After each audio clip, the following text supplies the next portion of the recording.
the special symposium to commemorate the 75th anniversary of the Nagasaki atomic bombing with the title Peace and Disarmament Education in an Emerging Era of the Treaty on the Prohibition of Nuclear Weapons. And the MC and the moderator of the second part is my name is Keiko Nakamura, the Associate Professor at RECNA of Nagasaki University. It is my pleasure to serve you as the MC. And at the outset, Fumihiko Yoshida, the Executive Director of RECNA, will say a few words of welcome to you on behalf of the organizers. Dr. Yoshida, please.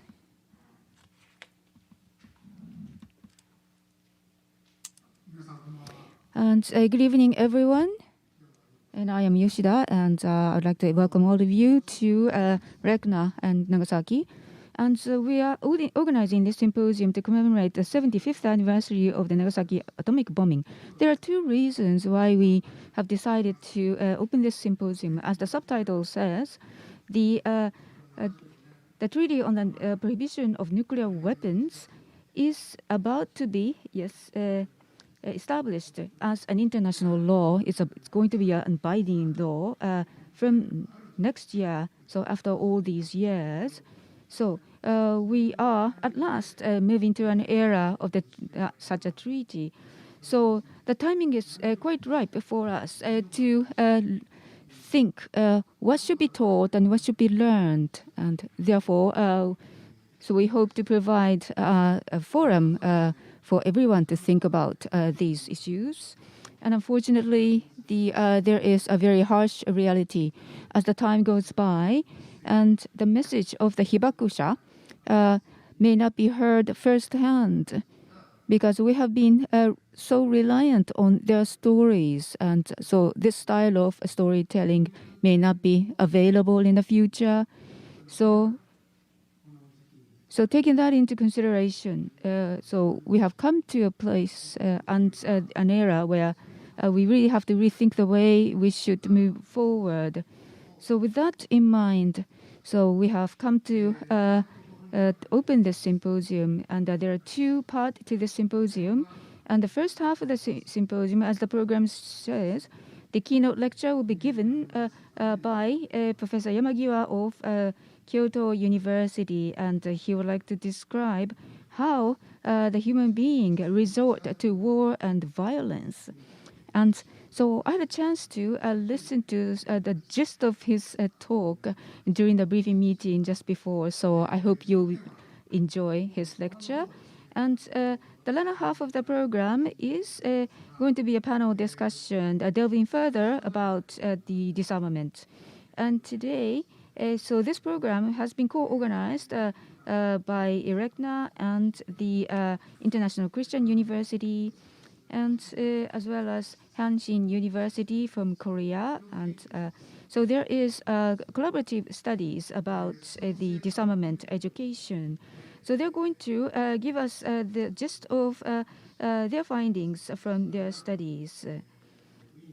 And from Vienna, and the UN Office for Disarmament Affairs, and Dr. MANTELS is going to participate in our talk. And so this program has been streamed live on Zoom, and more than 100 people has registered. So we're quite happy to receive such a good response, and I hope and so we'll be able to have a fruitful discussion, and I hope you will enjoy it and stay till the end of this program. Thank you very much.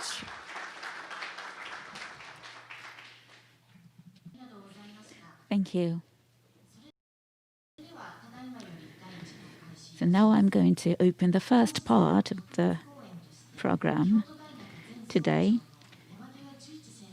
We are privileged to be joined by the Dr. Juichi Yamagiwa from Kyoto as a special lecturer. As for the more details profile or the introduction of Dr. Yamagiwa, please refer to the written handout, both available in Japanese and English. And his presentations are also available both in 2 languages. So, ladies and gentlemen, please welcome Dr. YAMAGIWA.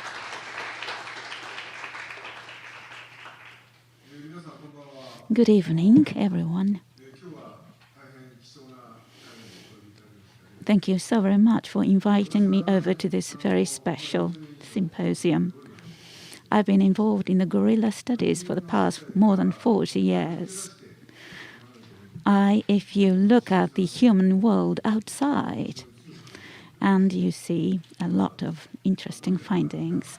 So today, I think it is appropriate for me to talk about or share with you some thoughts on the human revolutions viewed from the gorilla's perspectives, especially focusing on the origin of the violence and war, why now humans are engaged in violence and wars.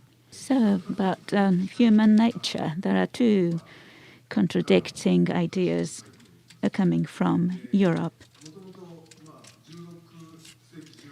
In the 16th and 17th centuries, there was a person called Thomas Hobbes, and he observed the natural condition of mankind is the condition constantly competing with each other. And quite contrary, in the 18th century, Jean-Jacques Rousseau, he observed, by nature, humans are essentially peaceful and equal. These were 2 contradicting ideas for many years. But many politicians of our time support the Hobbes view. We of the humans are born to fight against each other. Therefore, we need a set of rules and regulations. But I have always wondered why. I have a big question. I don't really support either of these views. Non-human creatures, I think, is relatively peaceful. In the late 19th century, Charles Darwin put out the theory of evolution, which has a very strong significance. And all species, or the animals, actually compete for the food to survive, and those who win over that continue their species. If you take that analogy and the humans are also in a constant competition. And the 19th century was the century where this kind of argument and debate was very much done. And gorilla was discovered in the Africa in 19th century, and it appeared in 1860. And at that time, the people thought the gorillas were loved the war-loving species and fierce. And gorillas and chimpanzees a bit look like humans. And Darwin predicted actually that our human ancestors would be discovered in Africa sooner or later. So I think that the gorillas got the sort of, as the image of gorilla sort of overlapped with the origin, the image of the human ancestors. And in that same line, the people thought the nature of humans were also like gorillas. Back in those days, at least, they're wild and fierce. And back in those days, there was European explorers visited Africa, went into the jungle and encountered a gorilla. And once they saw the gorillas beating on their chests, and so people interpreted it as that gorillas were declaring the start of war, and that was a complete misunderstanding. But that misunderstanding attained, and some gorillas are brought over to the Europe and displayed in the various places, and some turned them into a film called King Kong.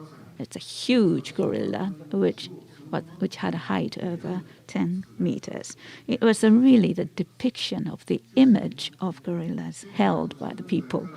But in 1950s and after, the Japanese primatologists and primatologists from other parts of the world really took the very serious time to study gorillas. And they made a very significant finding. The gorilla's chest beating was not the declaration of war, and it had really multiple meanings. It meant self-assertion, and it means excitement and curiosity, and sometimes even invitation to play.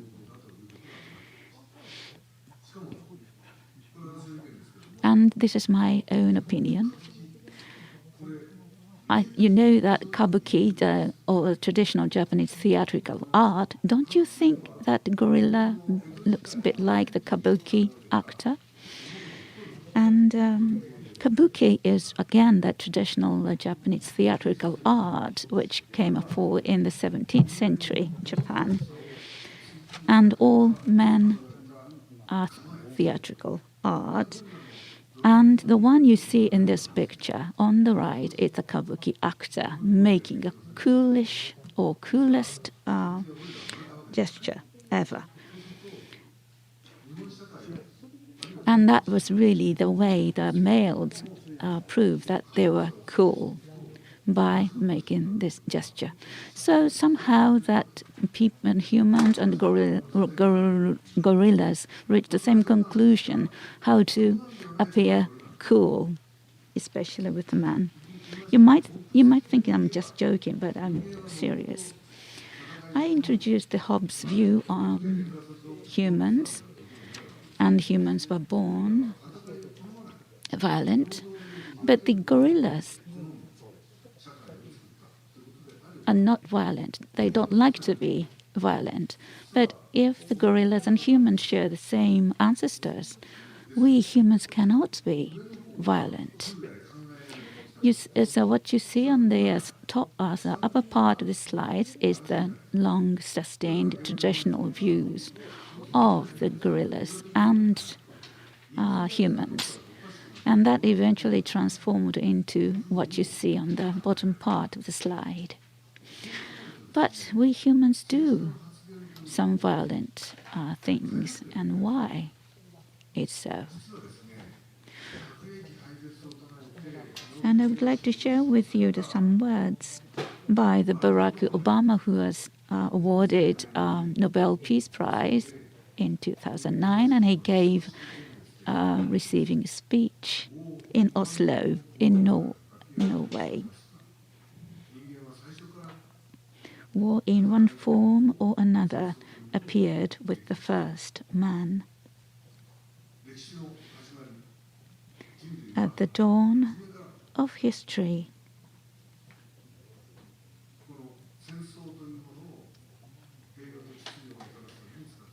the war had been used to maintain peace and order. And its morality was not questioned. It was simply a fact, like drought or disease. These words came out of Obama. And he also thought that the violence was sort of an innate nature of humans. Then, here's another thing, is the hunting hypothesis, which got quite very significant influence over the long-sustained view of humans. American anthropologists formulated a very interesting hypothesis.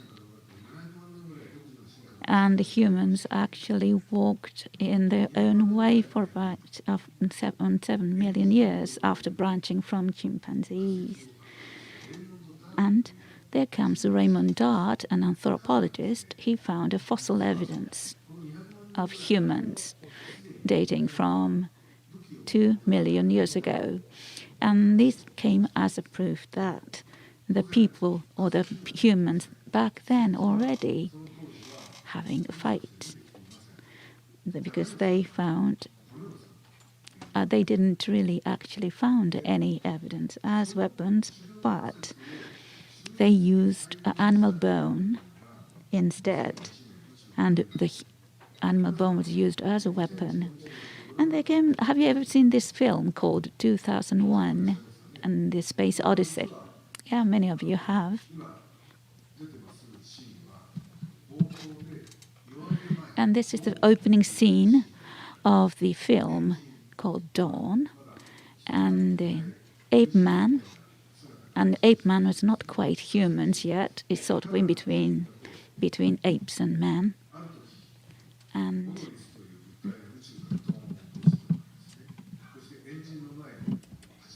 one day, the monolith comes down on them, and then the ape man had an inspiration from that monolith. And then when he looked at it, and there was a bone of a giraffe, and then he tried to shake it, and then in his image, he have come to understand that when he used this bone, he may be able to hunt many animals. And then he tried it, and then he got many praise, and then he became a hero in his group. And after a while, and there was the scene right below here, and then there was a water puddle, and then two groups were fighting each other for that. And then he used the bone and against the man, and so he thought he could do it rather than to animals. So he successfully chose other group from the water puddle and then monopolized the water. So from there on, people started to have the relationship of the controlling and the controlled.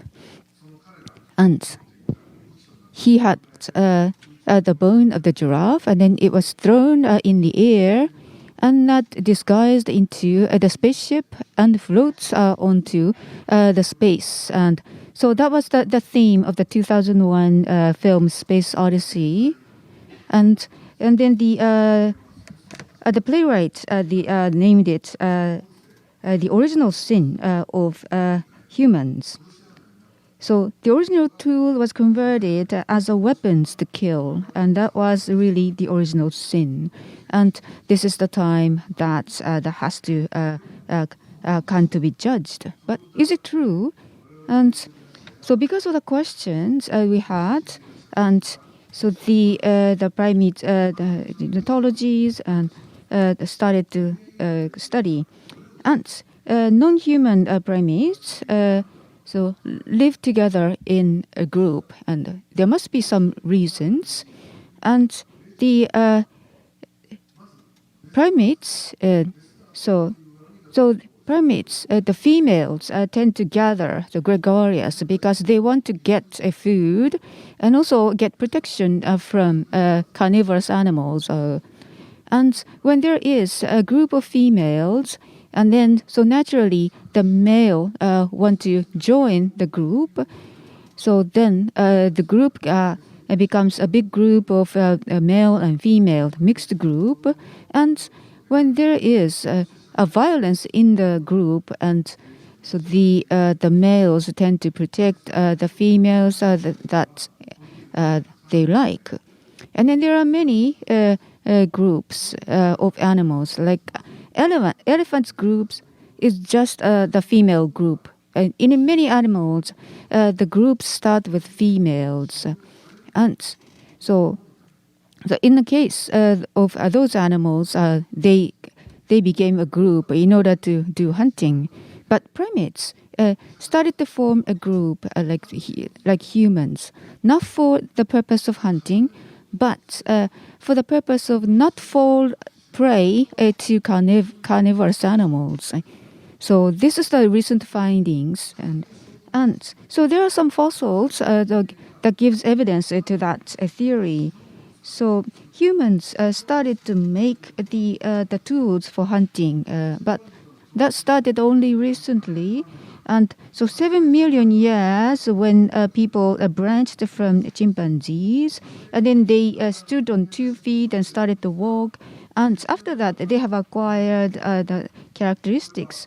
And stoneware appeared about 2.5 million years ago, and they used to use the stonewares as knives in order to scrape meat from the bone of the animals.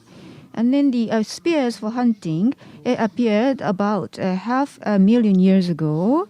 So for so many years, and people, the humans, ate meat without using tools for hunting. So it's only 10,000 years ago.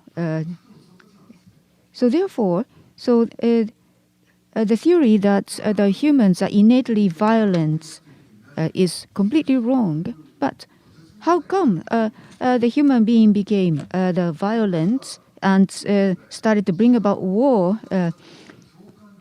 I think so. The reason is the change of environment is one of the factors, and so innately they used empathy for other reasons, but the humans has a very high empathy, which is higher than monkeys or other apes.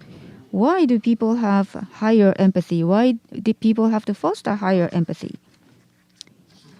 And that is highly related to the communal dining and communal child care. And these two things are the background of raising the humans' empathy. And left-hand side is chimpanzees, and right-hand side are gorillas. And chimpanzees sometimes share food among themselves and distribute food, but then it doesn't happen all the time.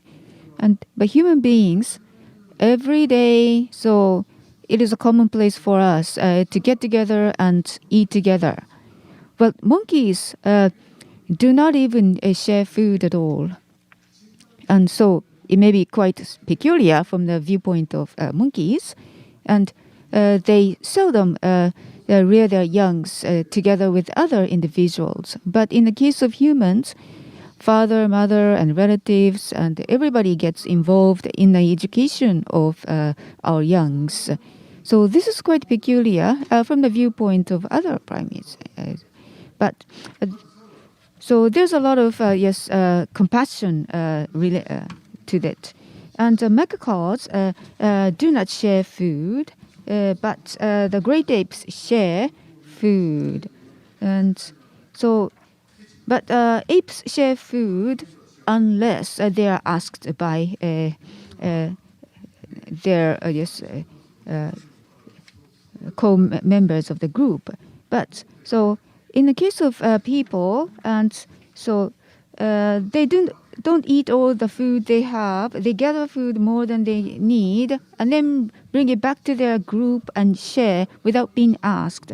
Chimpanzees and gorillas will sometimes eat food together, but then they do not really transport or deliver food for their group or for their pride.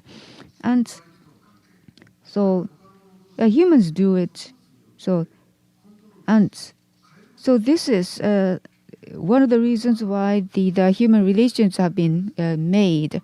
And for example, if you had a fight with a friend, and sometimes you want to reconciliate with your friends by having a drink together, because everybody knows that food can serve as a means to raise reciprocity. And so sometimes when the food is delivered to the table, and so the people do not know whether the food is safe or not, and firsthand.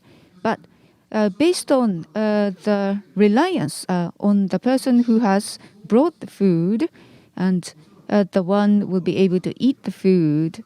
And so in the past, people did not have language. So probably those groups should have cared the story of the food, how the food have got to come here to be shared by the members of the group, so that food in that case was used as a tool to strengthen the relations with the numbers. So that includes mind reading of others, and they may crave for something unseen. So when the member is away, and then so they can easily imagine that the member has been out to the field to find food. So through food and socialization of people developed. So they delivered food and go to the safe place and share the food with other members of the group. And so they used to cut food from the meat that was left behind by carnivorous animals. And then so they used fire in order to get rid of the poison. And then about 12,000 years ago, the humans started to produce food by themselves. So this is the way how the human socialization has evolved. So food, the process of food has gave stories to humans. Thus, food served as an intermediary or the bond among people, and that served to foster empathy among people. And so this is no exaggeration. And so childcare can be a source of fostering empathy among humans. And I have made comparisons between how the gorilla cubs cared and how the human babies are cared. And the gorillas are very small. Gorilla babies weigh about 1.6 kilogram, and the male 200 kilograms, and even female over 100 kilograms.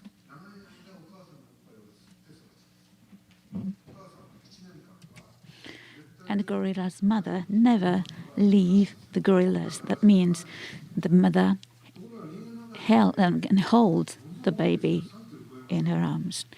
On the other hand, human babies are born about weighing 3 kilograms, and they cry a lot and they smile a lot when they're happy. So the heavy weight, you may think that that human babies are already as growing, but human babies, as you know, are not that strong. They are weak. They can't even hold onto their mothers by themselves. And they actually suckle for the first 1 year, and they wean. And the growing speed is slow. There's something going on which is very different from the gorillas. Here's the life story, Orangutan and others. And the life stages are displayed here. And of course, infants suckles and live on the mother's milk. And then the juvenile, adolescence, and old age. Orangutan and take milk in 7 years and 5 years and 4 years for the chimpanzee and orangutan respectively. But babies usually suckle for the first year of their lives, but they're not ready to eat because they don't have proper teeth for that. So they still have baby teeth. Therefore, that they definitely need to be fed with soft food. Then we wonder why they wean so early. And also another characteristics of the life story of human is that even if we become reproductive, we don't engage in a reproductive activity. That's what makes humans different from the other species in the same family. And our ancestors moved out of rainforests. Rainforest was just a cradle, and you were able to protect yourself, protected by the trees and something. But if you're out of the forest, you experience all different kind of threats, especially the small ones are more likely to be attacked. Therefore, that change of environment makes the human female prolific.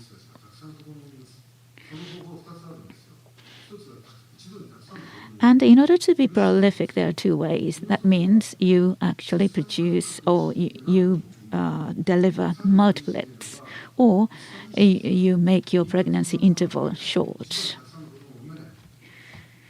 But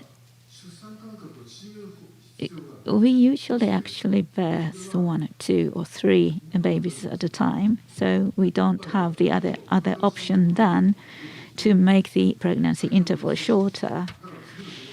And ovulation needs to be stopped for a female to be prepared for the next pregnancy. In order to do so, that the human females needs to wean their babies early. And why the human babies are heavy? That's something to do with the growth of brain. And in order to protect the growing brain, they needed a heavy weight, mostly taken up by the fat, body fat. About 15 to 20% of the body weight were taken by fat, which is about 5 times as much as that of the gorilla's cub. And this was all because of the protection of the growth of brain. And the human brain doubles in the first year, and it takes 4 years for gorillas. And human brains continue to grow up until 12 or in the middle of their teenage. And of course, it requires a lot of energies, and a lot of energies needs to be invested in the growth of brain. And please look at this, and you have age and height velocity. So this shows the somatic growth curves. Just after the birth, and the growth velocity is quite high. But again, as I said, the brain needs a lot of energy. So energy is fed into the brain rather than the body. So the body velocity sort of slows down. And then when the brain reaches its full size, and the energy is now reoriented into the somatic growth. Red is a boy and green is girls. And the girls usually have the peak 2 years prior to the boys, but the peak itself is higher for the boy than for the girls. So, weaning and adolescent spurt are the very sort of critical periods of the development. That actually the destiny of humans. And in that process, of course, the parents themselves alone can't do everything like that. They definitely needed an external support. And that's what is called communal child care. And that enhanced empathy. And here again, bipedalism and becoming prolific in order to avoid being attacked or eaten. And then the human babies became heavier. And when they were born, the babies need to be tended to by many people, including their parents, and while enhancing the empathy within that group or community. Gorilla chimpanzee doesn't have a family. The chimpanzee, it just belongs to the community. Gorillas do have community, but humans live in the combination or the multiple community connections. And that is a community in the aggregate of groups. And empathy was definitely needed. Family is serve each other without asking for any return. But when it's come to community, in community, each member has a role to play and responsible to play. And sometimes it gets very sensitive and conflict. But in order to avoid that conflict, empathy plays a role. And this ability, or this is particular to humans. And there's also a very peculiar behavior of humans. And humans sometimes put all of them to the benefit of others. They even actually sacrifice their lives for the benefit, and sometimes benefit, a profit of the community that they belong to. This is the very peculiar behavior of humans. I'll come back to this a little later. The human infants cry just after they are born. Why? That because the baby was physically separated from the mother. Human baby is so fragile that he or she can't really hold on to his or her mother. So, in that sense, the baby is separated by the mother physically. That's why the baby cries, and that's the sign of self-assertion. Then, either a parent or somebody else would come to the baby to try to stop the crying. And this is the kind of the prototype of that communal childcare. And humans eventually were designed to act or behave so that a communal childcare is possible. And here comes the significance of voice. And the baby, even if they're physically separated from the mother, wants to be comfortable and feeling safe. And then comes to the role of the lullaby, infant-directed speech. And human babies were born with the absolute pitch. They can differentiate different tones, one from the other. And of course, they don't understand the language yet. Even if you speak to a baby in English or Japanese, and they usually respond to the tone of the voice. High pitch, wide range of change, and longer vowels and repetitions. These are the characteristic features of the infant-directed speech. Remember, and they don't need to learn that. Nobody needs to teach them.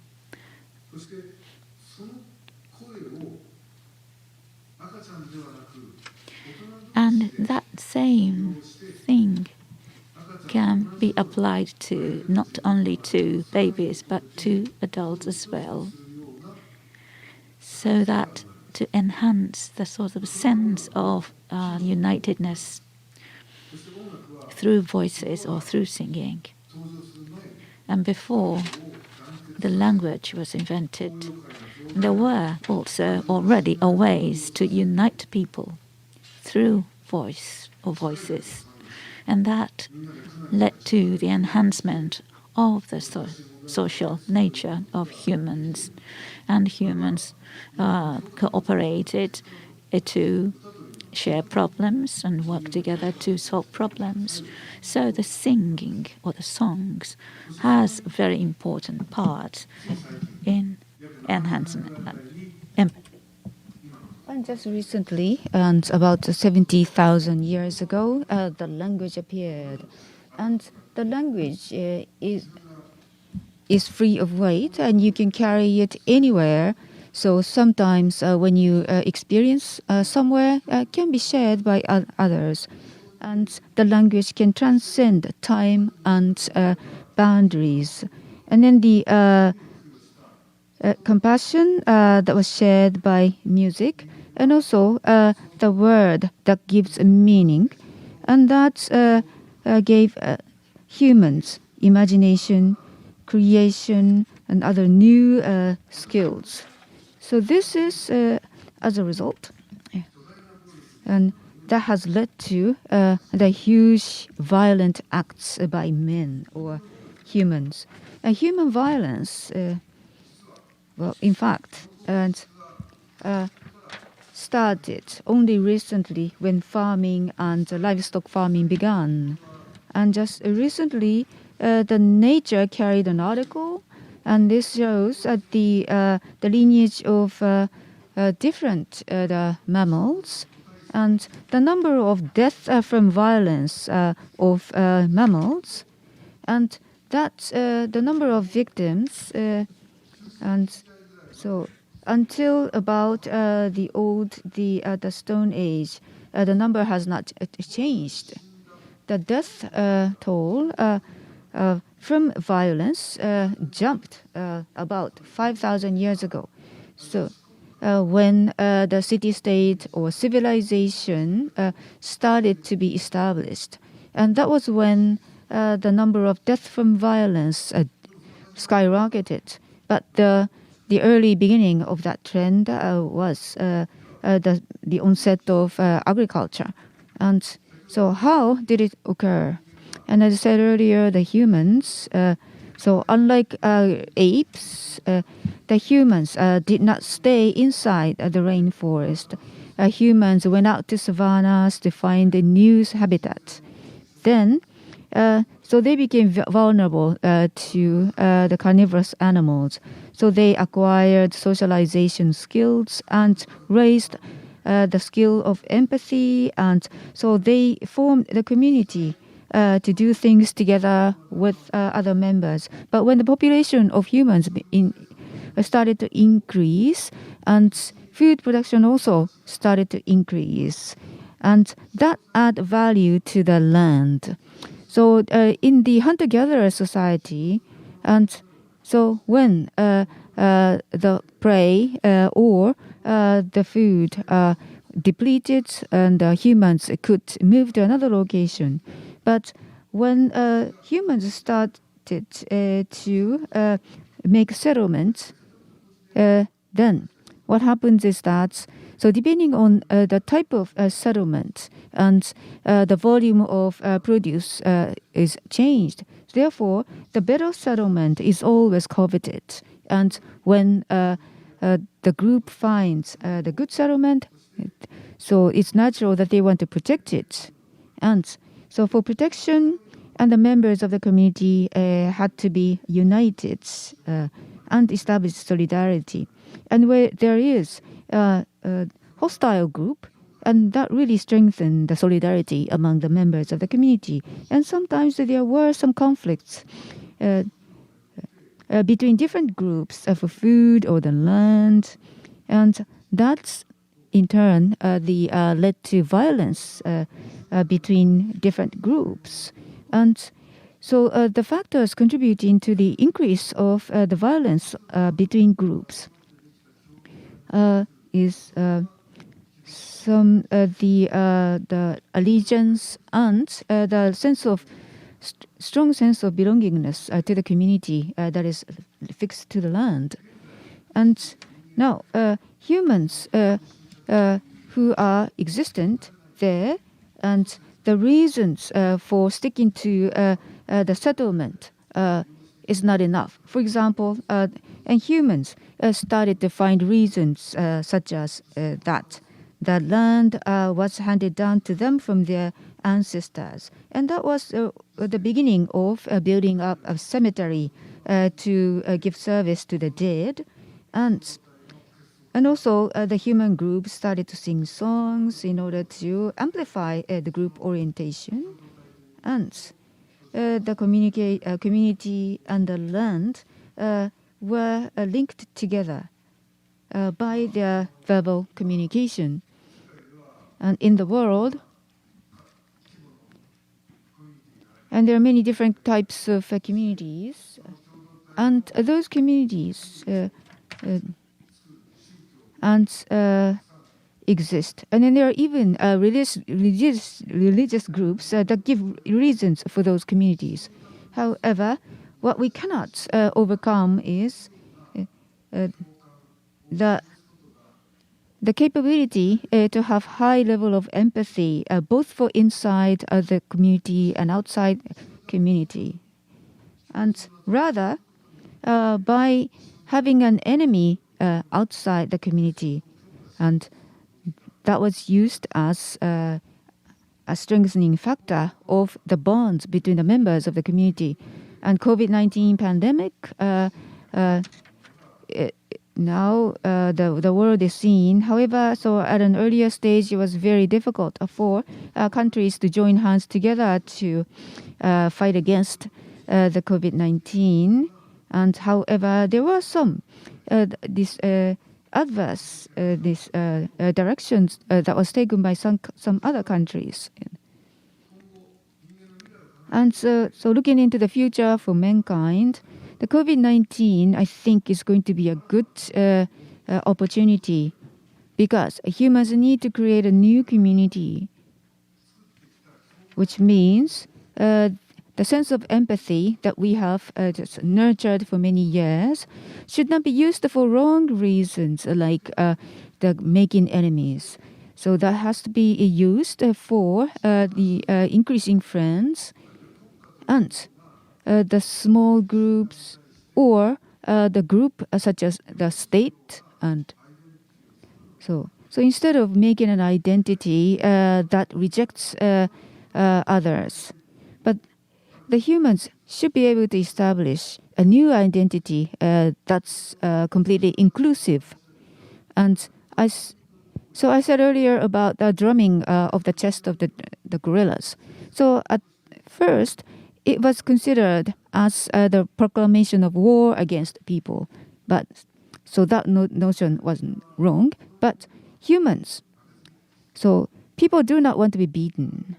And so you can see that same trend in our children. But this is different from the wanting to win. So in sports, so you really have to fight. But there is a certain rules to follow. So when there is a determination of the winners, then all participants can become friends. And that is the nature of sports. But in our daily lives, once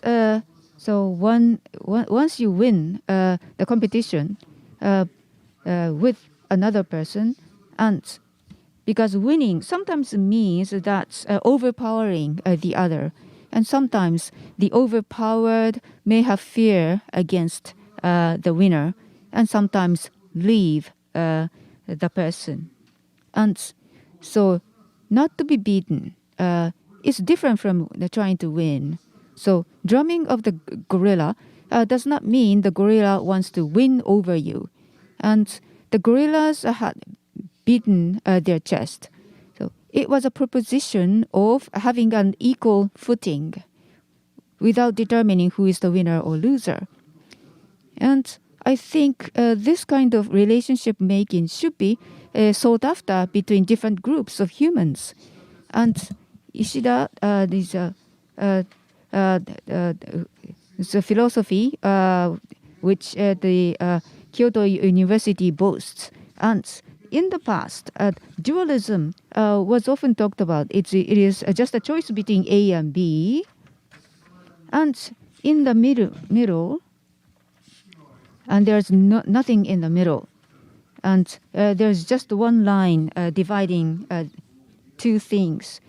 But then, so the Oriental philosophy find some point in between without excluding the middle.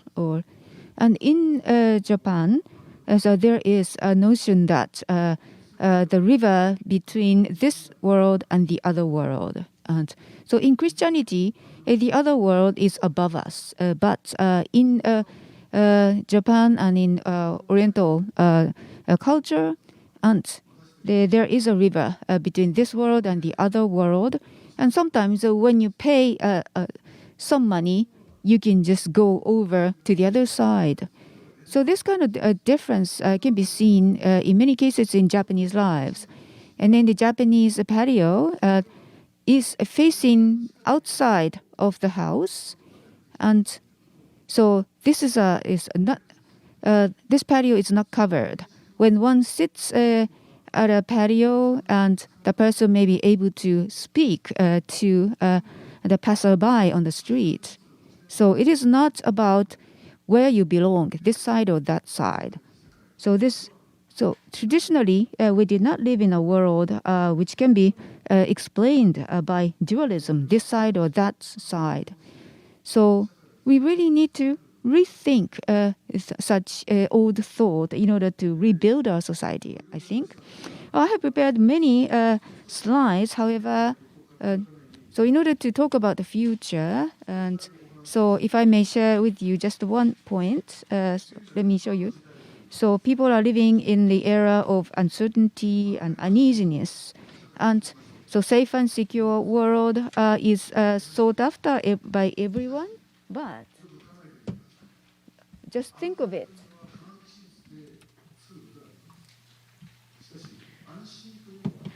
Is a safety can be brought about from with this by the technology and science, but you cannot feel secure in that way.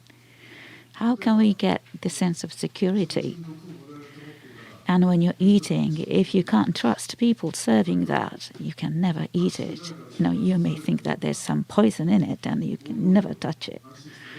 And if you can't trust people passing by on the street, you can never go out and walk. But we somehow do both of these, and that because we somehow trust people. But that is fading. And especially under the COVID-19 pandemic, we can say that, and we are living in the age that it is very difficult for us to build or nurture the relationship with others, and our world is becoming flat and homogeneous.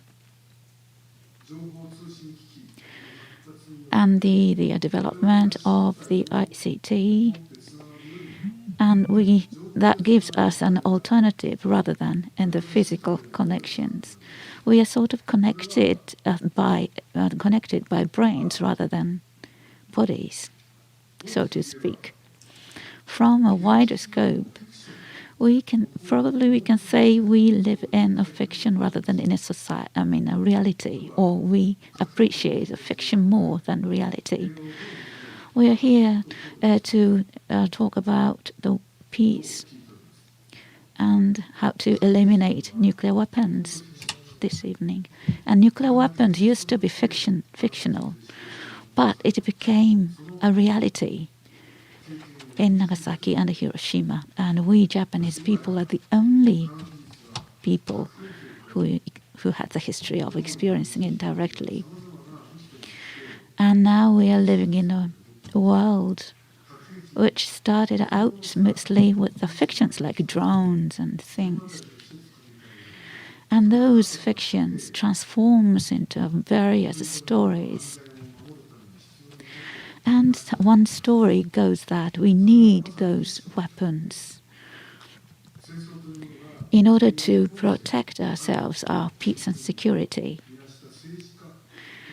And these are the fiction supported by many politicians, and even now many politicians support that. So, once again, why don't we sit and think about, is it really the way we should be? Are we going to continue to live in a fiction rather than in a reality? And I think we need to actually look at things from the more somatic manners. And we can do that. We can actually make a good observation of the past history of ours, or our history of revolution. And based on the lessons we learned, if we can actually use those lessons into a better way or the positive way towards peace. And I believe that we can do that. And to end my lecture, that I sincerely hope that you're going to have a very fruitful discussion today. And what you do is that you believe in human nature. We were born to coexist in peace, not waging war, and human empathy was enhanced for that purpose, for us to be peaceful with each other. Thank you very much, Professor Yamagiwa. So now we're going to open the floor for question and answers event. So first, I would like to invite the audience in the venue to raise question. So I see one person raising a hand, and please, we'll bring a microphone for you to use. Thank you. I'm Yamamoto from Nagasaki University. And the corona, as COVID-19, as you said in your lecture, that people actually enhance the somatic empathy through the communal singing, communal eating, and communal child care. And now that we are living under the corona pandemic, we are advised not to be too close to each other, not to get together for a meal. And that makes me wonder that what would be the alternative way to secure the proximity of ourselves? I mean, the physical proximity, even under the pandemic. And now that I listened to your lecture, just focusing on the enhancement of empathy, that may end up with that and enhancing the empathy within your group, within your community, and that may actually, orient. That way, you may go into the violence as a sort of.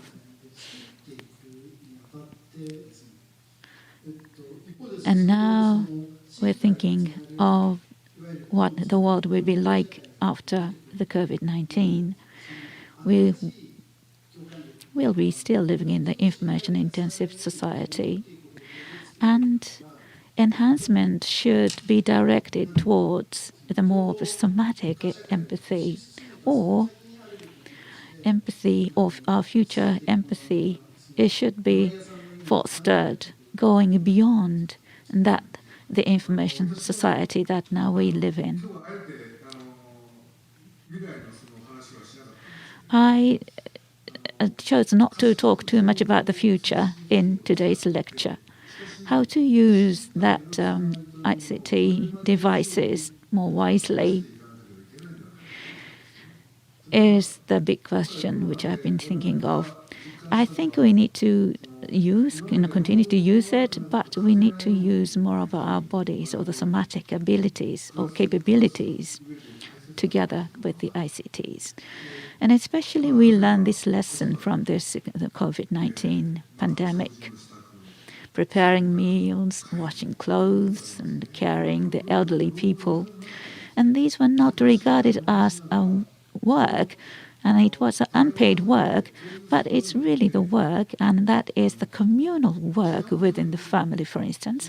And that creates a great opportunity for family, for the group to spend time together. And in-person communications, like in-person conversation, may become difficult in the future. But when it comes to bodily or the somatic synchronization, we can do so many things. Like we can actually, the technology like Zoom, and some of the people have already practicing it. And somatic connection, which may not be direct touching or things like that, but actually that it can be seen as a somatic synchronization. You can do sports or dance or enjoy music online, for instance. And that if we can actually enhance that, improve that, we can go beyond the physical distance. And blood-related relations, or the work-related, or some other conventional ways of relating to each other will stay with us, but there will be an alternative ways of connecting each other. Information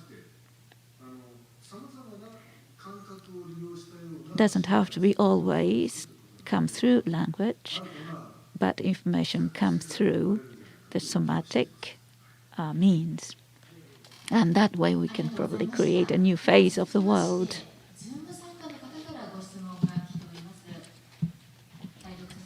And now we have received a question from the Zoom participants. So, dualism. So I think in dualism and in a single constitution system has a big influence. And so, do we need to position the politicians as the expert of compromise? Well, single seat constituency system. Well, the so-called. So it's a question of how you can choose a good politician or the person. Well, so in the past we used to have a different system. But then, so afterwards, the system was changed to single seat constituency. Well, so I think our democracy is coming to a limit. So the representation system, proportional representation system, and things like that have been introduced. However, we have come to a time when we have to rethink the system from the bottom. Well, the single-seat constituency system means that in a very limited physical the district, and the candidates are selected. But the person who's elected, do those people represent the voters in that community, and do they really keep good faith on it, or the person who is elected by the voters, can they really reflect the wish of the voters? But I have an impression that the present-day politicians are only looking at their party interest or self-interest. So the leader system of the modern era. So I wrote about it, and this is quite similar to chimpanzees' society. And so the Japanese politics is the politics of men, and so men make the factions. And then the logic is completely male logic. And in the coronavirus pandemic, and it was quite clear that in other countries which are led by the female leaders, succeeded in suppressing the spread of the virus. The logic of male was the logic of faction. And they always have economy first. They don't think of human health first. So they tend to prioritize economic gain. And the war is always started with men. Well, in this modern society, and so I think this is a time when female leaders can replace male leaders. And so either in single-seat constituency system or proportional representation system, and I don't know which is going to be a new system, but once the politician is elected, and that's the end of it, because they follow the interest of their own factions. But so that should be ended. So we need politicians or the leaders who would cater or look at the world from the viewpoint of female-like perspective. So I think this has been quite. thank you very much. And so for the interest of time, we would like to finish the first part. Ladies and gentlemen, please give a big hand once again to Professor Yamagiwa. Thank you.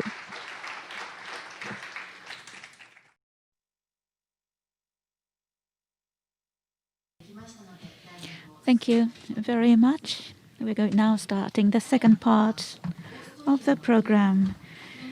And we have Mr. Mantel from Vienna, representing the Office for Disarmament Affairs, and from Korea,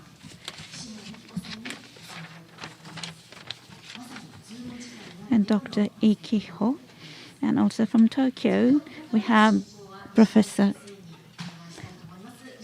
NISHIMURA and Professor SASAO. It's very, very global, and we are all connected on the Zoom. Thank you. And thank you very much for joining us this evening. We have just had the keynote lecture. I was very much impressed by his lecture.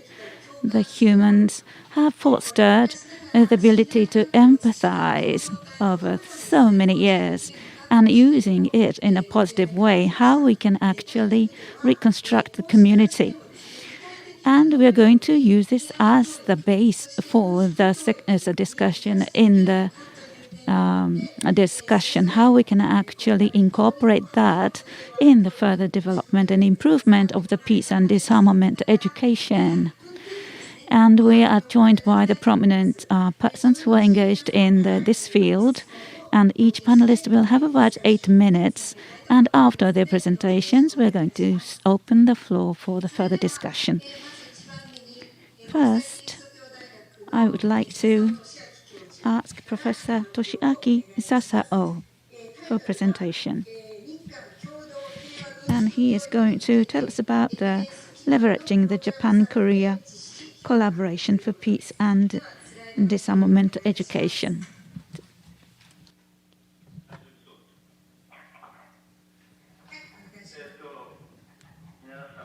Good evening, ladies and gentlemen. And so I am Sasao from International Christian University based in Tokyo. And on the occasion of the 75th anniversary of the Nagasaki atomic bombing. And so this is a very important symposium, and it is my great pleasure to be with you. Although the time is quite limited, I would like to share with you some of my thoughts. And so in some cases, I may not be able to explain fully enough. And I have prepared PowerPoint presentation in English, and it has not been translated into Japanese, but I will speak in Japanese. And at first,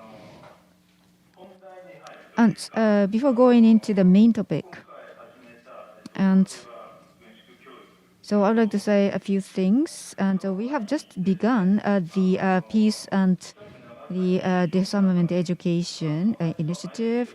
But so people in Nagasaki may not know much about our college, International Christian University. So therefore, I would like to begin by the introduction of ICU.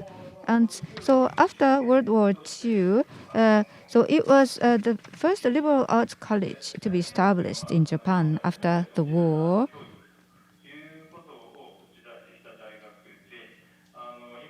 And even now, so International Christian University is seen as the college which focuses on liberal arts education. And so it was founded in 1953, and so it is a small college, about 2,900 undergraduate students and 170 graduate students, and the faculty members 151. This is a very small university, and therefore the faculty-student ratio is only 1 to 18. And for the last 67 years, ICU has been in existence in the Japanese education arena. And so soon after World War II, so there was a need for Japan to have a university like this. And so since 1953, we have been in Japan, and it has been 67 years. And so at the bottom of the establishment of ICU, there is the Universal Declaration of Human Rights. And this photo was taken when Eleanor Roosevelt visited us to give a lecture on the fourth floor of the building. And then the students who are in the person in the photo is the founding the president of ICU. There are many different ideas that brought about the establishment of ICU. So after the bombing of Hiroshima and Nagasaki, and in Europe there was a tragedy in Auschwitz, and so at the bottom, and so ICU had the commitment to Christianity as part of its mission. I cannot move the cursor well, but so this is the New Testament, and it says, "Blessed are the peacemakers, for they shall be called sons of God." It's from the Matthews. So the people should seek peace. And about founding of the university, as I said earlier, and there is the Universal Declaration of Human Rights, and also so our mission is based on the principles of Christian freedom, and at the same time the human reverence of God and His creation.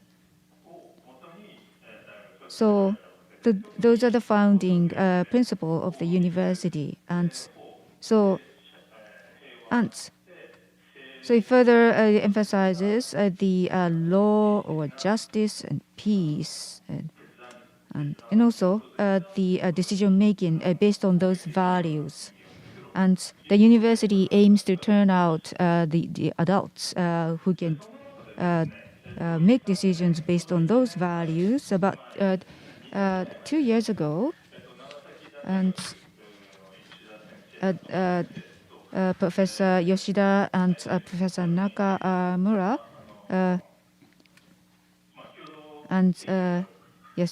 talked about starting a joint research with ICU, and so about peace and disarmament issues. Well, ICU did not have a long history as a Nagasaki University. However, because of human rights and things, and the ICU thought it may be able to make a contribution, and so we also had relations with the Korean university. So right now there are some tense situation in the diplomatic relations. However, so when we look at the history of Japan in relations with Korea and also North Korea, Korean Peninsula as a whole, and so we thought it is quite important for us to have perspectives from both sides of the sea. So how can we work together, the Japanese side and the Korean side? So there was a question asked to us, and how we can work together to promote peace and disarmament education. And so the education that is based on evidence is quite important, and especially in higher education in Japan and Republic of Korea. And so we should consider how we should develop peace education. So we had formed the interdisciplinary the community of researchers. So I'm a psychologist, and Professor Aoki, the education and engineering, and Mr. Kim, Professor Kim, and education, and Dr. Seto, the specialized in politics.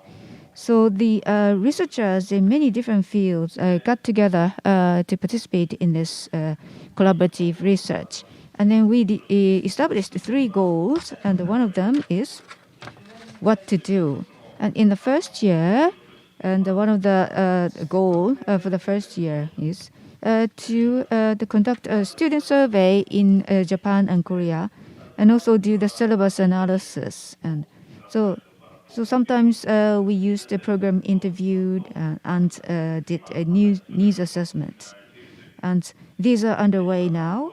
And the second goal is to develop the program and run the program and evaluate the program. So that's a goal for the second year. And for the third year, so from the perspective policies, and so the discussion does not end between Japan and Korea. So we should also have East Asia as a region and included. So this is a rather busy slide. However, there are several selected research questions here. And one of them is the disarmament education and peace education. And so in Japan and Korea, so we have to understand the similarity and differences and the definition of those two. And if there are such programs already underway, we have to see the different pedagogical characteristics. And so there are many different aspects of peace. So instead of the understanding peace from just one aspect, so in the program, so sometimes we talk about disarmament, and then there should be some core for the students to learn, should be focused. And so the next thing is what will be the efficacy and effectiveness of the new program. So first, we have to implement the study in a smaller group, and then later the subject of the study can be expanded to a wider participants. Or for example, in the class or in the campus. So there may be different programs, but how we can maximize the effectiveness of the program should be considered. And now we are in the process of implementing the program. Well, the time is against us, but so this is my contact, and if you have any questions, so please send your inquiries anytime. I may be able to respond to your inquiries. So yeah, you can just send me emails because I'm seldom in my office at the university, so you may be able to just send an email. Thank you very much, Professor SASAO. And then I would like to invite Mr. Valere MANTELS from the Office for Disarmament Affairs, Vienna office. Mr. MANTELS, please. Ladies and gentlemen, distinguished guests, allow me to express my appreciation for the invitation extended to the UN Office for Disarmament Affairs. And the topic before me is on peace and disarmament education in the new era. It looks a bit futuristic. It is like watching in the distance, but actually the new era is already here. We are living in the new era. It's just that we have to adapt ourselves. And we have not only to adapt ourselves with living in a COVID-19 environment, but we have to adapt ourselves in the support for disarmament education around the world. I am from the Vienna office of UNODA. I'm heading the office, And the office was a long time seen as a liaison office. We liaise with the International Atomic Energy Agency, with the Comprehensive Nuclear Test Ban Treaty Organization, with the UN Office for Drugs and Crime, etc., etc. But the last couple of years, we have found that disarmament education needed a new boost. The academic community has been very hard hit by the COVID-19 crisis. And we all have been impressed by the efforts educators have made to continue the vital education efforts on which all our societies depend. I don't have to reiterate the importance of the Disarmament Agenda of the Secretary General launched in May 2018. And one of the most important facts out of that agenda is the importance of increased disarmament education and training opportunities. He also recognized the nexus between disarmament and development when he described a vast potential for disarmament activities to further advance our pursuit of development objectives. And that is very important to underline. Disarmament is not a single standing issue. It doesn't stand on its own. It is closely linked with the opportunities for development. The idea that disarmament and arms control are required for sustainable development is not new. Article 26 of the Charter of the United Nations recognizes disarmament as a precondition for durable peace, security, and development. And it calls for the maintenance of international peace and security with the least diversion of the world's economic and human resources for arms. But for a long time, disarmament education has not always had the place it deserves on the development agenda. And this is despite overwhelming evidence that excessive arms accumulation diverts the necessary resources from development and fuels armed conflict and violence. Hence, the failure to establish effective disarmament and arms control system is devastating to socio-economic development, peace and security, and human well-being. And therefore, these symposia, like you are having one today, they are so important. Actually, I came from another symposium before this, and I'll explain to you on what we are trying to do. And it links very closely to what Professor SASAO is trying to do between Korea and Japan.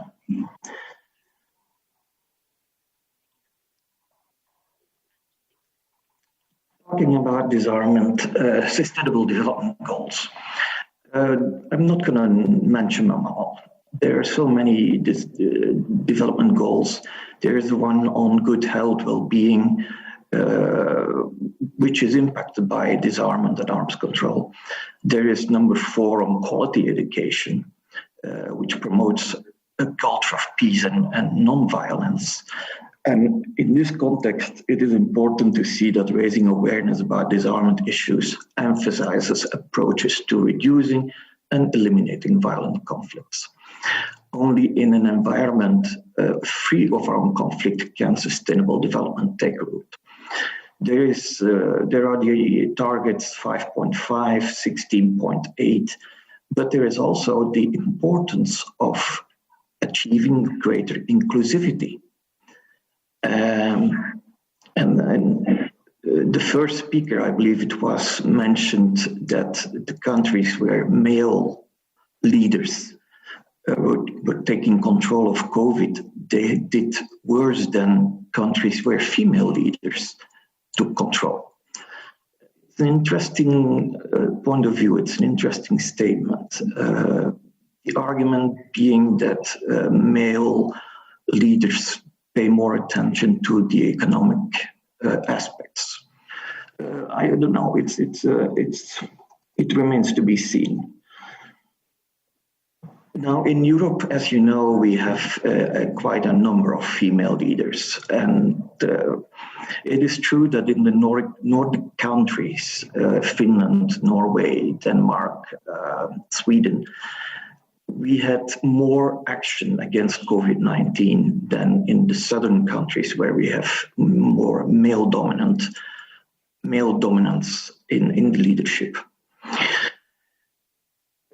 Then Sustainable Development Goal number 8, decent work, economic growth. Reducing military budgets can lessen the negative effects on economic growth. And here there's also a very interesting view that some countries keep on exporting their arms, and the arms industry is a big part of their economy. So it's weird. It's a give and take there. Some say that we need arms for security. Others say that we need absolutely to reduce military budgets, and I would support that idea. Transparency, confidence building measures are very helpful. The register on the conventional arms. Now I come back to my first symposium this morning. In 2019, together with the United Nations Regional Center for Peace and Disarmament in Asia Pacific, based in Kathmandu, we have conducted a baseline assessment of peace and disarmament education needs in Bangladesh, Indonesia, Kyrgyzstan, Myanmar, Nepal, the Philippines, Solomon Islands, Sri Lanka, and Tajikistan.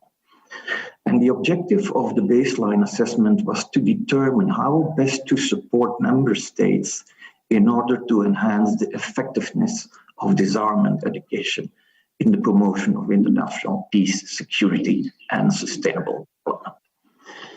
Participants were not only governmental persons. We had also United Nations agency representatives. We had non-governmental organizations and other civil society organizations. All participants in the baseline assessment concluded that disarmament education is vital to strengthening knowledge and the understanding on disarmament, non-proliferation, and arms control. And based on the participants' perceptions, and I'm going to close with this because we're running out of time, based on the perceptions of the participants in the baseline assessment, some of the key elements here that we discovered is that we need disarmament for educators. We need awareness-raising campaigns. We need mainstreaming disarmament education at all levels, not only university level. It needs to begin at the lower level. And that was also recommended this morning in my previous symposium. We need youth programming. Content must be created for youth groups, for age groups, for youth in different areas. It's not only for military academics. It's not only for disarmament departments in universities. We need to include youth in all environments. Responsible innovation, emerging threats. It's becoming a problem, and that's why I said in the beginning, we are living in a new era. We are living in an area where artificial intelligence is becoming very important. There are no guidelines to use artificial intelligence.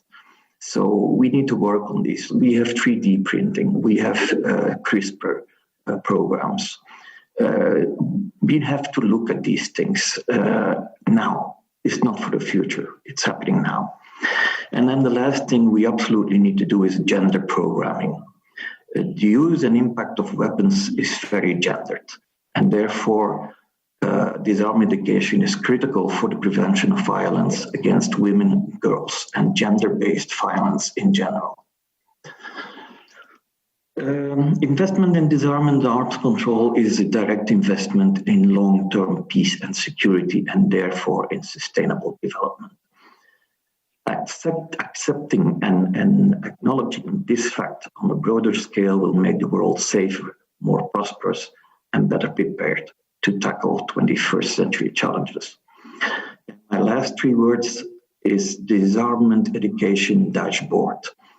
In Vienna, we have established an online depository of not only disarmament, but international security and cross-cutting issues. There are quite a number of courses available. It's very much work in progress, but I would invite you to have a look at it. It's disarmamentedukationdashboard.org. And if you would be interested to join courses, feel free. I thank you very much, Professor. アンテレスさん、ありがとうございました。幅広い層に Thank you very much, Professor Mantes. And he made a point that relating to many different parties is quite important, and also the relations with the peace and disarmament education and the state of the world. And now, I would like to call upon the third presenter from Hanshin University, Professor Kiho. And the title of his presentation is The Conditions for Peace and Disarmament Education in Korea. Okay, Dr. Lee, please. Well, thank you very much for your kind introduction. And it is my great pleasure to be able to participate in this symposium at a very special time. So I'm not a good speaker in Japanese or in English, and so my PowerPoint presentation may hurt your eyes, but please bear with me. But I would like to share with you some of my thoughts about the peace and the disarmament education in Korea. And peace and disarmament and non-proliferation of nuclear arms. I would like to share with you my thoughts. And the second part, I would like to share with you and some of the uncertainty, and so people have some the problems about their mindsets, so about divisions, and the third, and my talk will be a little bit similar to what Professor Yamagiwa earlier stated, and so the new spaces under COVID-19, I would like to share with you some new development. And so last but not least, I would like to share with you 1 or 2 case studies at our university. And I hope they will serve as a good reference to you. Well, Professor Yamagiwa, as talk was quite informative, and so when we think about peace and the disarmament, and those people are realists. They do a lot of things. And then Professor Yamagiwa, according to he said Thomas Hobbes' traditional thought. But then on the other side, there is idealism, and I think. So there is some questions about the use of the language. So I would like to share with you realism, and so it is considered as based on the reality or things like that. But on the other hand, idealism is something that's good, but then sometimes that cannot be done because it's idea and it may not be based on reality. But I think so. There's a risk to differentiate these two words, like reality and idealism.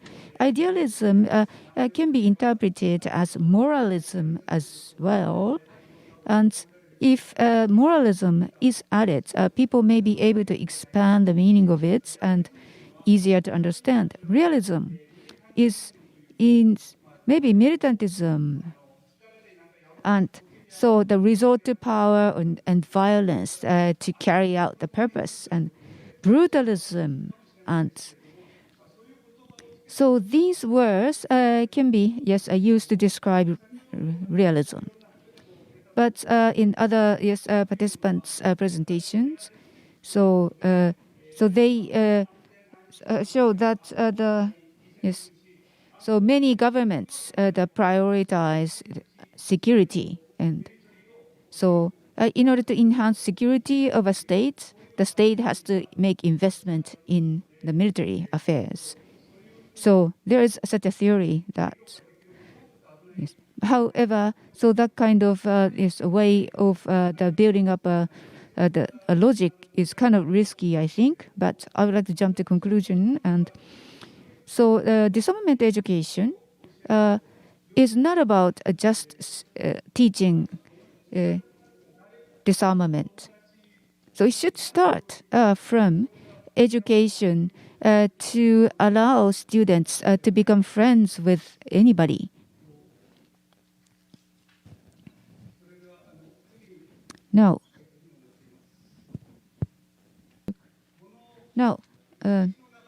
so this is the flow of history. Although it may look difficult, however, I would like to be brief. And so the reason why I want to bring it up is so how we perceive peace of Asia, and not just Asian countries, but also countries which established their own countries after being relieved from the colonies, and after World War II.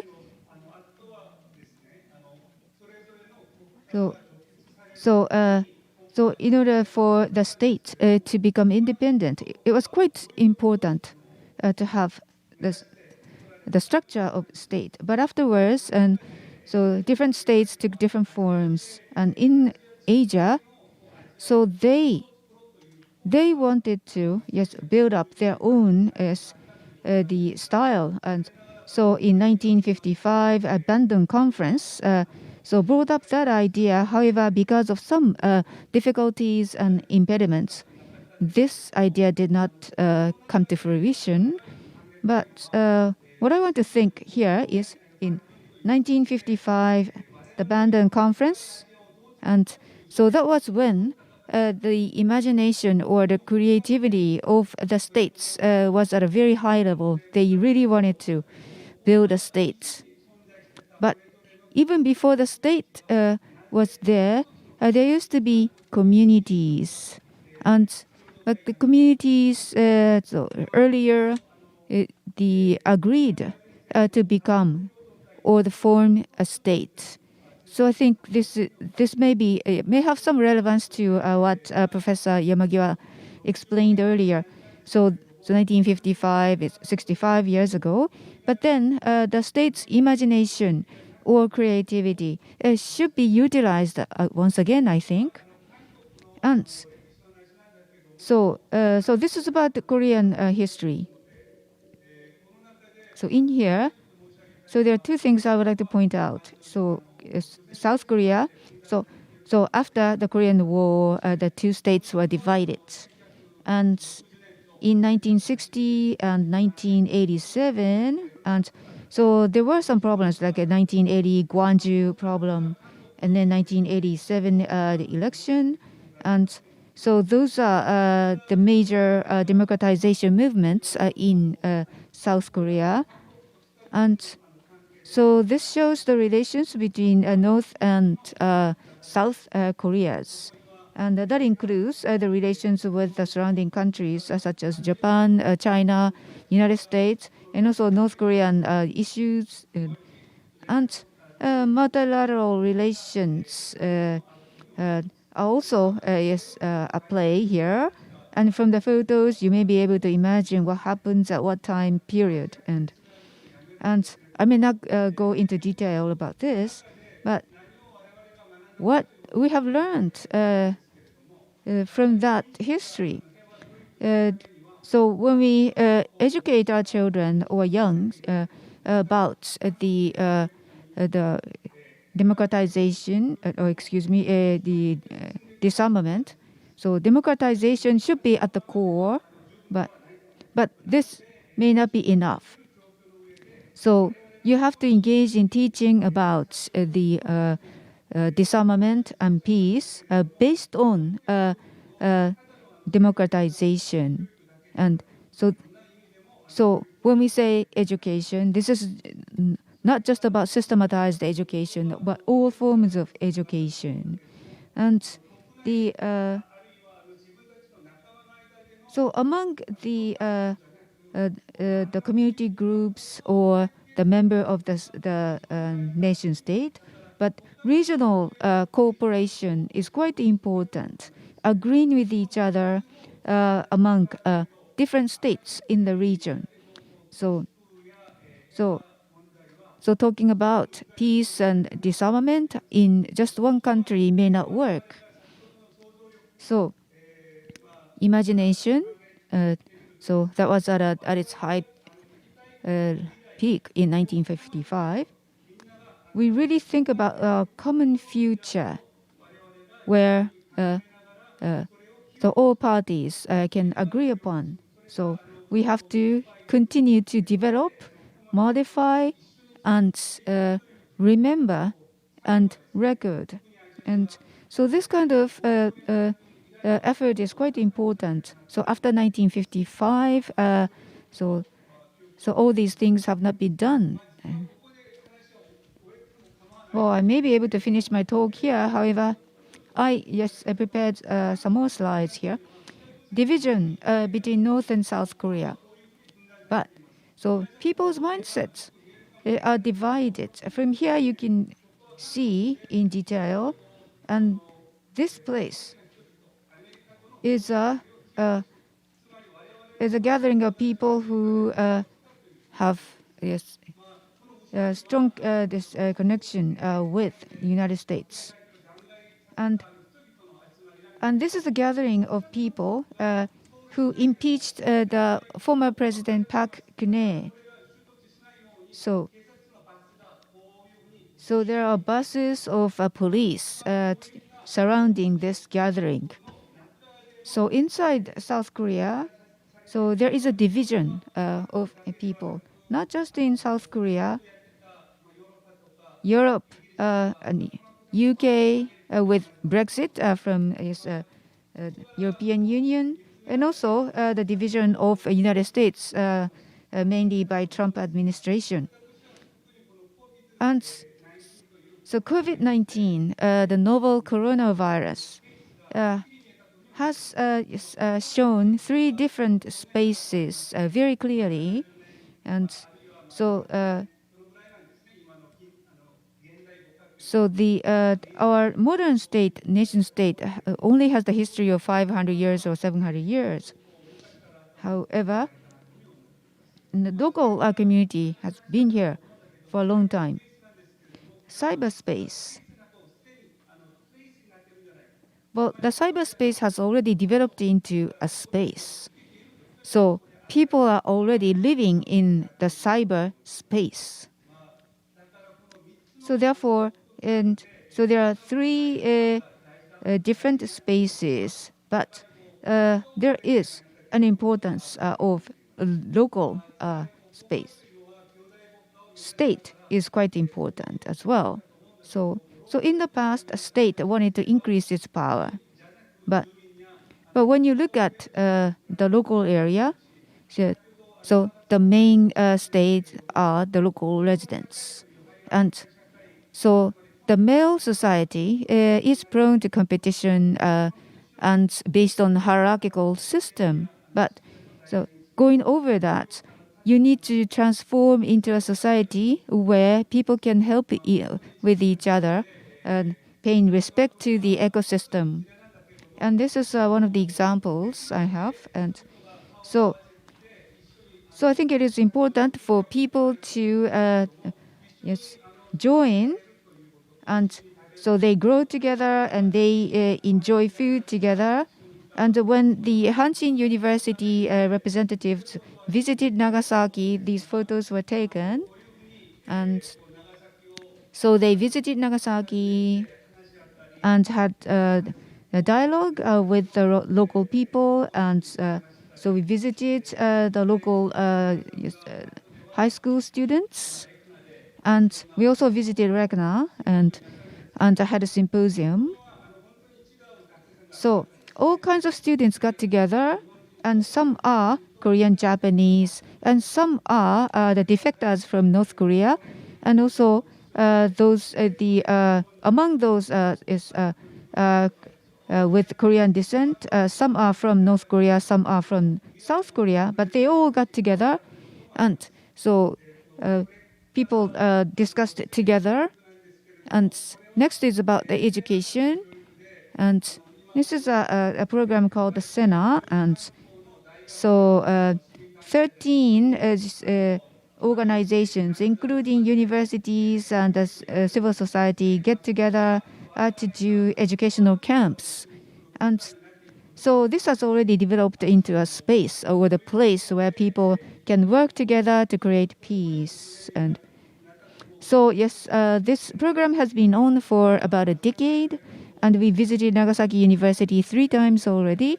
And also we toured around the other Asian countries so for about 10 years. And so the similar educational approaches have been taken. And last but not least, from there, and so we are developing new memberships. And so membership is about remembers. Remember does not always mean remember the past, but also making the future. Thank you very much, and sorry for my lengthy presentation. Thank you. 最後になりますけど。 And finally, I would like to invite Ms. Keiko Nakamura, the Associate Professor at Nagasaki University. And Disarmament Education. Okay, thank you very much. I live and work in Nagasaki, and my presentation is from the viewpoint of the atomic bomb city of Nagasaki. And the theme of the second part of today's event in the panel discussion is that disarmament and peace education in a new era. So I would like to start by thinking about the present, what kind of age or the era that we are in. And more than 70 years have passed since that atomic bombing in Nagasaki, and the memories are fading. And sooner or later, we'll be living in an age or era without hibakusha. And if you look the other side, that we don't see any sign of the elimination of nuclear weapons, and rather contrary, the risk of those weapons being used is increasing. And we actually is very close to what is called a doomsday and the total destruction of humanity. We are approaching it. But the UN Treaty on the Prohibition of Nuclear Weapons, which was adopted 3 years ago, and that is a very, very good news and a positive move. And this treaty will become into effect next year. So the first time in human history, we're going to have both the treaty prohibiting nuclear weapons side by side with nuclear weapons. And already mentioned by the previous speakers, the world is now faced with the pandemic. And that certainly, that vulnerability of human society has been surfaced. However, huge money you might put into military, it cannot protect our safety. If you can actually find it relevant to all of us, we really have to ask ourselves that what really is the safety for us, and what protects our safety. And traditionally, we have actually developed a view on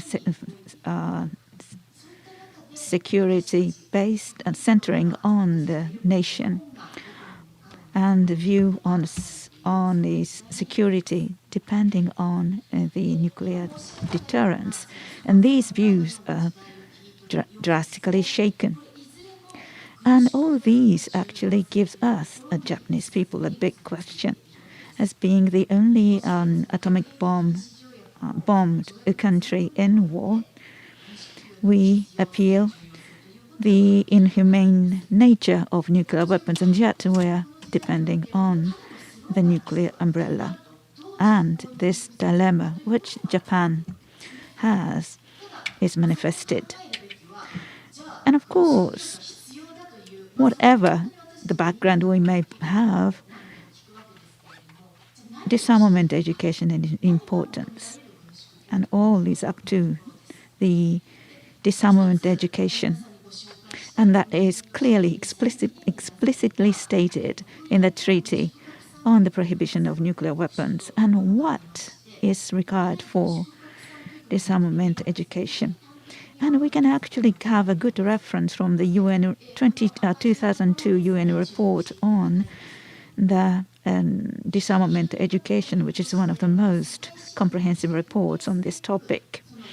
And it states the purpose of disarmament and non-proliferation education is to empower each and every person as a member of a country or the member of the global community to contribute. Empower is a bit difficult to translate into in Japanese, but empower is to gain power.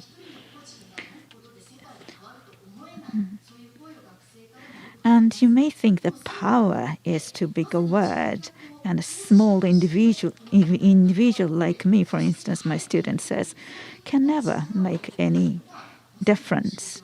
But we can be empowered, and the disarmament education should and can empower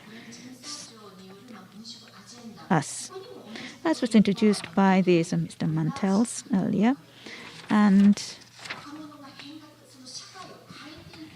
the United Nations Secretary General's Disarmament Agenda, there is a clear mention of the importance of the disarmament education. How can we empower people, especially young ones, so that they are convinced that they have a power to change society and change the world for the better? I teach at the university. I'm very happy to see many of the students and many of the university staff here with us. And if you look at what is going on in the education offered by the university, in terms of disarmament education, it is fair to say that is far from sufficient. And together with Professor SASAO, I've been involved in a research project to actually examine and analyze the syllabi offered at the university for the disarmament education. And we looked at 62 universities and teachers' colleges funded by the states. As of 2020 academic year, although we are still in the middle of the analysis, but we can now, or even we can say even now, that we are far from satisfaction in terms of disarmament education to empower young people. That means very, very few universities offer disarmament education, or any other kind of subject related to disarmament is very, very limited, very few. For instance, some syllabi has the term disarmament in their names, but only 8 cases of such, amongst many, many other liberal arts subjects offered. And nuclear weapons seldom appears in the syllabus. Imagine when you think of that liberal arts subject, the Kyushu University offers nearly 2,000 or nearly 3,000 at Hokkaido University offered. And that is all designed for young students, and they should have opportunities to learn so much. But disarmaments or the essential issues as security are not included. That's the reality. I'm now giving you some observation concerning the content of the syllabus offered at the Japanese universities related to disarmament, we're going in the next stage, we're going to actually analyze the pedagogical methods in details, and we actually expect or even anticipate that the pedagogical methods are also far from satisfaction or sufficiency. So here are some of the summaries of the issues and suggestions. First, what is very important at the bottom line is that the disarmament education should give all layers of the population and in every possible manner. Like UNODA, activities were introduced, part of it was introduced by Mr. MANTELS, and in order to improve the disarmament education, we need to establish further the cooperation and collaboration with such international agencies, governments, media, local governments and NGOs, and universities and other educational institutions. And of course that various opportunities can offer as part of the extracurricular and also online as well. And one good example in that sense is a Hiroshima Nagasaki lecture certified by the Hiroshima city and Nagasaki city, and that is available both inside and outside Japan, and the content needs to be further improved in order to optimize its effectiveness. When we talk about education, we usually refer to or associate that with school education, but that's not all. And education is needed for the lawmakers at both national and local levels, and mayors and governors and their staff, NGO staff and entrepreneurs.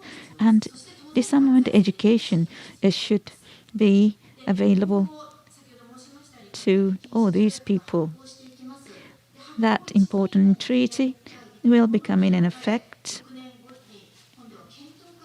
early next year. And within 1 year, there will be the conference of the parties, and that we held every 2 years. And review conference will be held every 5 years, and that process will be starting early next year. And disarmament education will become a very important item on their agenda.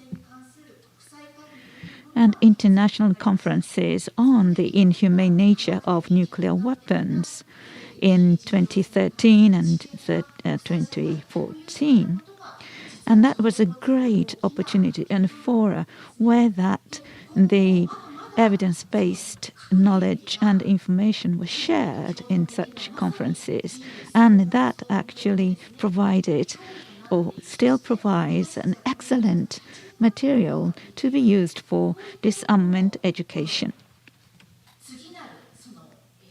And such a forum or the platform needs to be established where not only the governments and experts, but also the practitioners come together, share opinions and information, and discuss on the disarmament education in practice, as well as the new methods and teaching pedagogical materials. Well, disarmament education can serve and contribute to so many things. Especially now we are standing at the tipping point of the turning point of the viewpoint on the security. And nuclear disarmament is really contribute to the security of all humanity. And this is the time that we start. Thank you very much, Professor Nakamura. And I know the time is against us, but we would like to invite questions from both the floor and from those participated on the web. And about disarmament education is the theme here. But so about weapons, like conventional weapons and nuclear weapons, there are two different kinds of weapons. But the Professor Nakamura said earlier, for the the threat of the humankind's survival is the nuclear weapons. But the nuclear weapons are not the weapons.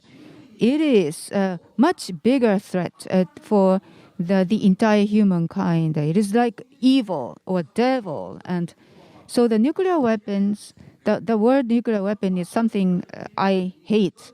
So the nuclear weapons has wrought havoc to the human beings.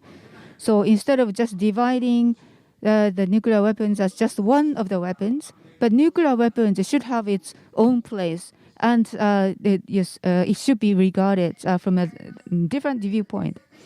Thank you very much for your input. And then, so I would also like to invite questions from the participants of the Zoom. No one. Okay. So from panelists, if anyone can respond to his questions, please. Well, nuclear weapons. How could you deal with nuclear weapons, or how would you talk about nuclear weapons in the education of peace and disarmament?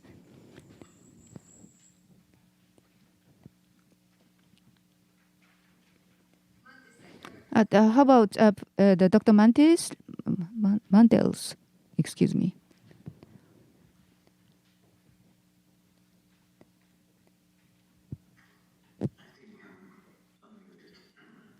Well, thank you for the question.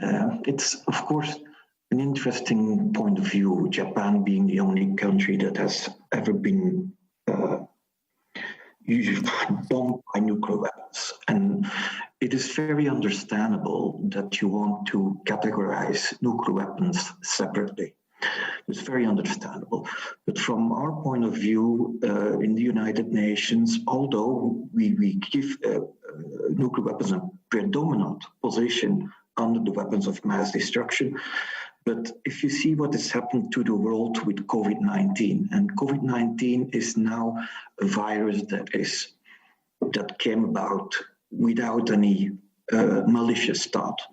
But if a terrorist organization would create a virus such as COVID-19 that would be much more lethal than COVID-19 and spread it around the world, I think we also have a serious problem. I have been in Hiroshima and Nagasaki a couple of times, and I fully understand and support the people of Japan. There is no excuse to use nuclear weapons ever. But the other weapons of mass destruction can be as lethal as nuclear weapons as well. It doesn't look so horrifying, but it's also lethal. I hope that answers the question somewhat. はい、ありがとうございました、マンテリスさん。他の方いかがですか?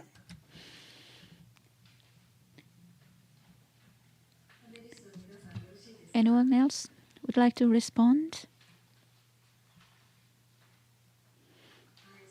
Okay, thank you.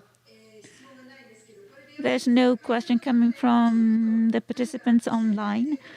Oh, back to the audience in the hall, and anyone would like to say anything before closing? No one?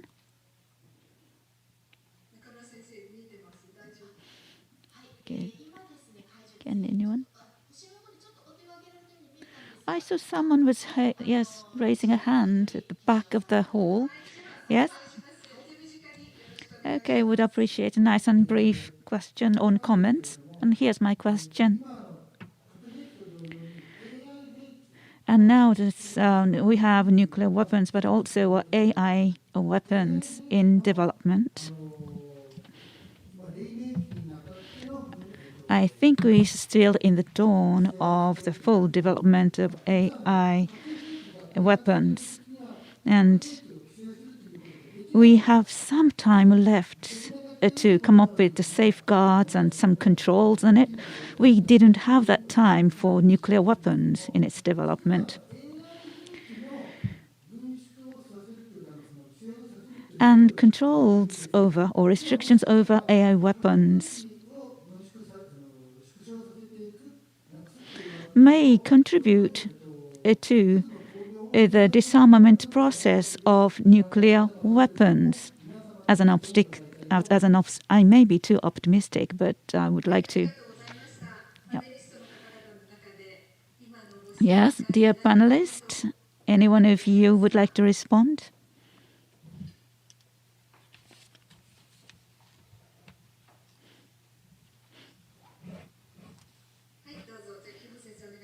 Okay, Dr. Kiho, please. Sorry, I took a long time in my presentation. Well, nuclear weapons or high-tech weapons or AI weapons, they are both, I mean, these are all the weapons of mass destruction.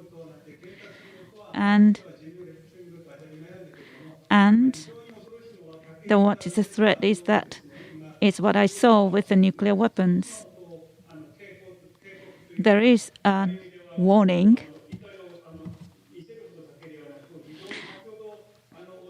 for us, as someone said in the audience, and AI weapons or high-tech weapon, it can be an evil. So if we can act, the first have to make a list of the potential high-tech weapons. And also that kind of discussion needs to be incorporated in the process of the disarmament education. And of course, some sort of agreements or treaties are also necessary to control that kind of weapons. Otherwise, we'll be totally threatened. Thank you so very much for your active participation in the discussion. I really wish we could have more time for this, but it's about time to bring the discussion to a close. Please allow me to summarize. And there are 5 points, just briefly. One,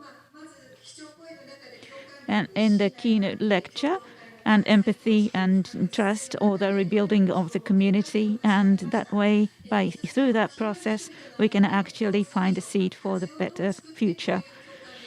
And how we can actually share the values, and through the empathy, we can actually build a new community and culture. And peace and disarmament should be incorporated in the development. And it can be nice, it's a sort of organic, it can be linked with the development issues. And we need to go beyond the national boundaries. How can we actually build a community without boundaries? Can be online, and it could be a region or the entire globe. We need a lot of imagination to come up with the good ways of building a new community without boundaries. And we need a society or mutual help society rather than just competition only. And there's somebody mentioned about issues concerning gender or gender equality, and gender perspectives are also very important, and the leadership also need diversity as well. And finally, we actually travel through the human revolutions in comparison with the girl leaders, and we can actually see future from the past as well. And if we actually apply that to ourselves, we are not born to be violent. And we do have the power to create a peaceful world. And we need to believe in our ability for peace.